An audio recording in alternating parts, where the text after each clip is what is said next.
जय साथियों जानते हैं भारत का एक केंद्र शासित प्रदेश अंडमान निकोबार द्वीप समूह है। अंडमान निकोबार केंद्र शासित प्रदेश की राजधानी जो पोर्ट ब्लेयर है उसका नाम चेंज कर दिया गया है। नाम चेंज करके श्री विजयपुरम रखा गया है। अमित शाह ने यानी भारत के जानते गृह मंत्री अमित शाह हैं, वो अपने ट्विटर हैंडल से कल यानी शुक्रवार को उन्होंने ट्विटर किया था कि गुलामी के सारे प्रतीकों को रिमूव किया जाएगा और भारत के आन बान शान के लिए जो क्रांतिकारी वीर हैं उनकी वीरता, क्रांतिकारी वीरों के शौर्य को याद में कोई सिंबल रखा जाएगा।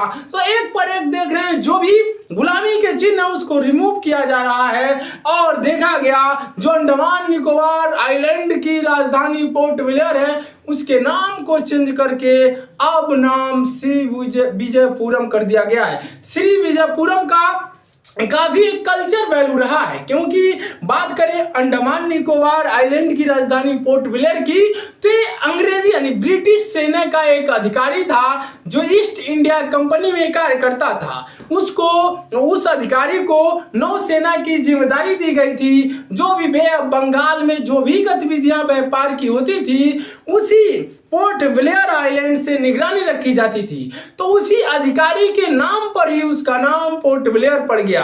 तो ये कह सकते हो है सेना। हमारा जो भारत है वो तो 15 अगस्त 1947 को आजाद हो गया, लेकिन आज भी उस अंग्रेजी अधिकारी के नाम पर रखा गया अंडमान निकोबार केंद्र शासित प्रदेश का जो राजधानी है वो राजधानी का नाम उस अंग्रेज के नाम पर था जो पोर्ट ब्लेयर था। तो पोर्ट ब्लेयर को अब रिमूव करके श्री विजयपुरम कर दिया गया है। और इसकी ये भी बताया जा रहा है जो सबसे पहले सुभाष चंद्र बोस ने 1943 में जब अंतरिम सरकार का गठन किया था तो सबसे पहले अंडमान निकोबार आइलैंड की राजधानी जो पोर्ट ब्लेयर है अब चेंज होकर के जिसे विजयपुरम किया गया है उसी पर तिरंगा फहराया था और वहीं से भारत की अंतरिम सरकार को चलाने के लिए उद्घोष किया था और भारत की अंतरिम राजधानी पोर्ट ब्लेयर को बनाया था। हालांकि अब ये श्री विजयपुरम हो चुकी है।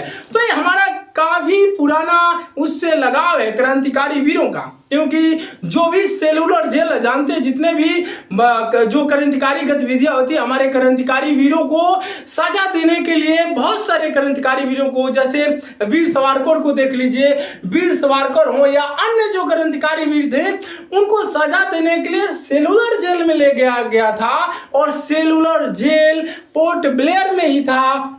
और उसीलिए भारत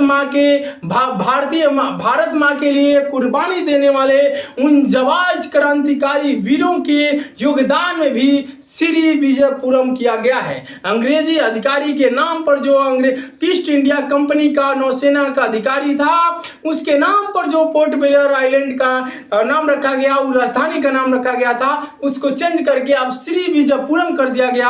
यानी जिन क्रांतिकारी वीरों ने अपने देश की स्वाधीनता के लिए, अपनी देश के आन बान शान के लिए शहादतें दी है, उन क्रांतिकारी वीरों के लिए एक सम्मान है, क्योंकि श्री विजयपुरम यानी विजय हुआ, यानी उनका जो बलिदान था वो भारत माँ के आंचल की गुलामी में जो अंग्रेज अपना हाथ और जंजीर बटा कर रखे थे उसे तोड़ने का काम किया। तो इसीलिए उसका नाम काफी ऐतिहासिक हो जाता है।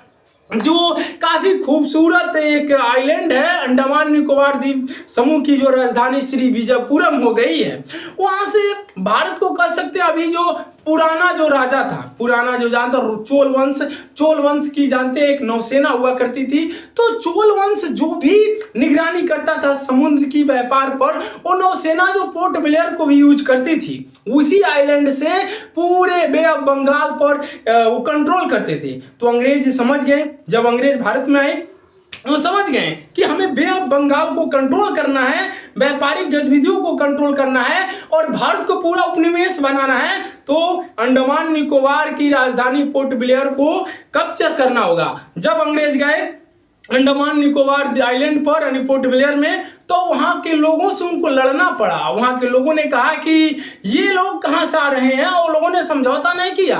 वहां के भी लोग लड़ने का प्रयास किया और अंग्रेज उनको फाइनली मार काट दिए। कितने वहां के जो लोग आदिवासी थे, जो जंगली लोग थे, उनको पकड़ के नहीं मारेंगे, लोग कटवाते थे, जंगल कटवाते थे सब, और बहुत प्रताड़ित किए, जेनोसाइड किया गया उन लोगों के लिए। और अंग्रेज क्या करते थे, जबरन कोड़े मार मार के जंगल कटाते थे उन लोगों से।